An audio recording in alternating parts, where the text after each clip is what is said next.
আসসালামু আলাইকুম, সবাইকে স্বাগতম জানাচ্ছি শ্রাবণ ব্লগসে। তো আজকে ব্লগে আমরা যাচ্ছি হচ্ছে ব্রাহ্মণবাড়িয়ার বিজয়নগর লিচু বাগানে লিচু খাওয়ার জন্য। এবং আজকে ব্লগে আমার সাথে যাচ্ছে হচ্ছে আমার আম্মু, আমার ছোট বোন এবং আমার মামা। তো লিচু বাগান যাওয়ার পথে আপনারা মাঝ রাস্তায় অনেক সুন্দর কিছু পরিবেশ দেখতে পারবেন। আমরা সেখানে নেমে গিয়েছিলাম কিছু ফটোশুট করার জন্য, এবং সেই সুন্দর পরিবেশে কিছুক্ষণ ফটোশুট করে আবারও আমরা রওনা দিয়ে দিই লিচু বাগানের উদ্দেশ্যে। সো গাইস, ফাইনালি চলে আসলাম লিচু বাগানে এবং দেখতে পাচ্ছেন লিচু বাগানে দাঁড়িয়ে আছি। যদিও অনেক বেশি রোদ, গরম। আজকে আমি আসলাম লিচু বাগানে এবং আজকে অনেক বেশি গরম, তবুও ভালো লাগছে লিচু বাগানে ঘুরতে এসে। বাংলাদেশের ব্রাহ্মণবাড়িয়া জেলার ঐতিহ্যবাহী লিচু বাগান। কৃষি বিভাগ জানায় চলতি বছর ভারতের ত্রিপুরা সীমান্তবর্তী পাহাড়ি লালমাটি এলাকায় ব্রাহ্মণবাড়িয়ার বিজয়নগর ও কসবা আখাউড়া উপজেলায় 530 হেক্টর জমিতে চাইনা থ্রি বোম্বে ও পাটাইনা জাতের লিচুর আবাদ করা হয়েছে। আবহাওয়া অনুকূলে থাকায় বাগানগুলিতে এখন চোখ ধাঁধানো লাল টকটকে রসালো লিচু আর লিচু। এর মধ্যে জেলার বিজয়নগর উপজেলার বিষ্ণুপুর, কলাছড়া, আউলিয়া বাজার, মুকুন্দপুর, সেজমুড়া, পাহাড়পুর এলাকায় সবচেয়ে বেশি লিচুর আবাদ করা হয়েছে। চাহিদা অনুযায়ী বাজারের পাশাপাশি বাগান থেকে ভালো দামে পেয়ে খুশি আবাদ মালিকরা। লিচু পাড়া হচ্ছে এই যে গাইস। আম্মু, লিচু বাগানে এসে তোমার কেমন লাগছে বলো? ভালো, খুব ভালো লাগতেছে। ব্রাহ্মণবাড়িয়ার লিচুর কদর সারা দেশে আছে। আখাউড়া ও কসবা উপজেলায় প্রচুর লিচু হলেও বিজয়নগরের সব থেকে বেশি লিচু বাগান। জেলা কৃষি সম্প্রসারণ অধিদপ্তরের তথ্য মতে এবার ব্রাহ্মণবাড়িয়ার বিজয়নগর, আখাউড়া ও কসবা উপজেলায় 495 হেক্টর জমিতে বোম্বাই, পাটনাই ও চায়না জাতের লিচুর আবাদ হয়েছে। এর মধ্যে শুধু বিজয়নগরই চাষ হয়েছে 375 হেক্টর জমিতে। পুরো জেলায় লিচু বাগানের সংখ্যা 430টি, যার বেশিরভাগই বিজয়নগরে অবস্থিত। এখানকার লিচু বাগানে কিছু কিছু এপ্রিলের শেষের দিকে বাজারে উঠলেও মে মাসের মধ্যবর্তী সময়ে আউলিয়া বাজারে লিচু বিক্রি শুরু হয়ে যায়। তো এই বাগানের লিচুগুলো আমাদের অনেক পছন্দ হয়েছিল, আমরা খেয়ে টেস্ট করেছিলাম এবং প্রায় 700 থেকে 800 মতো লিচু আমরা কিনে নিয়েছিলাম বাসার জন্য।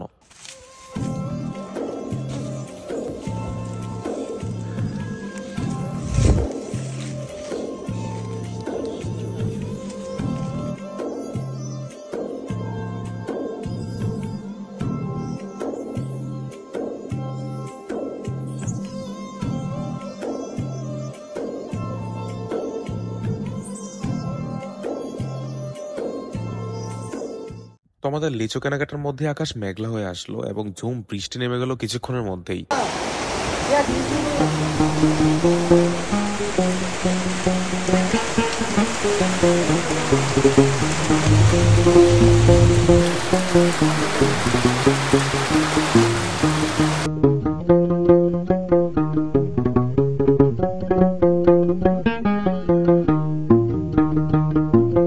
তো এই ঝুম বৃষ্টির মধ্যে আমরা আশ্রয় নিয়েছিলাম একটি মাটির ঘরের মধ্যে, এবং আম্মু বাসা থেকে রান্না করে নিয়ে এসেছিল বিরিয়ানি।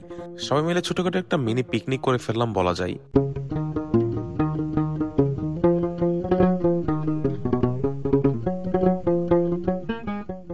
তো দুপুরের খাবার দাবারের পালা শেষ, এখন আমরা আবারও বের হয়ে পড়ছি একটু ঘোরাফেরার জন্য।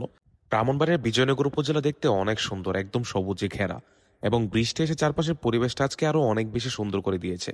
চারিদিকে যতই দেখছিলাম মুগ্ধ হচ্ছিলাম। তো রাস্তার পাশে একটা সুন্দর টঙের দোকান দেখে নেমে গেলাম চা খাওয়ার জন্য।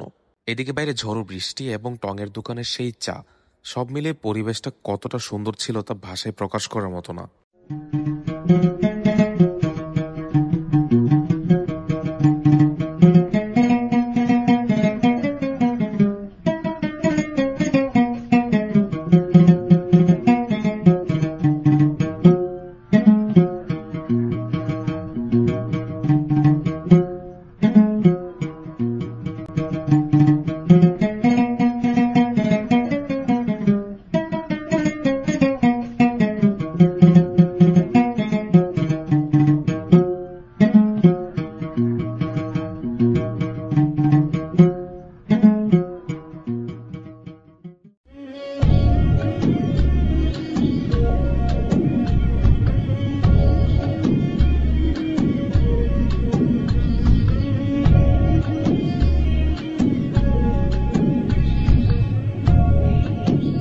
তো দেখতে দেখতে আমাদের আজকে লিচু বাগানের ব্লগটা এখানেই শেষ হতে যাচ্ছে। ব্লগটা আপনাদের কাছে কেমন লেগেছে অবশ্যই আমাকে কমেন্ট বক্সে জানাবেন, এবং আপনার সাথে খুব শীঘ্রই দেখা হবে নতুন কোনো একটি ব্লগে। ততক্ষণ পর্যন্ত আপনারা সবাই ভালো থাকবেন, সুস্থ থাকবেন, এই কামনা করে আমি আমার আজকের ভিডিওটি শেষ করছি।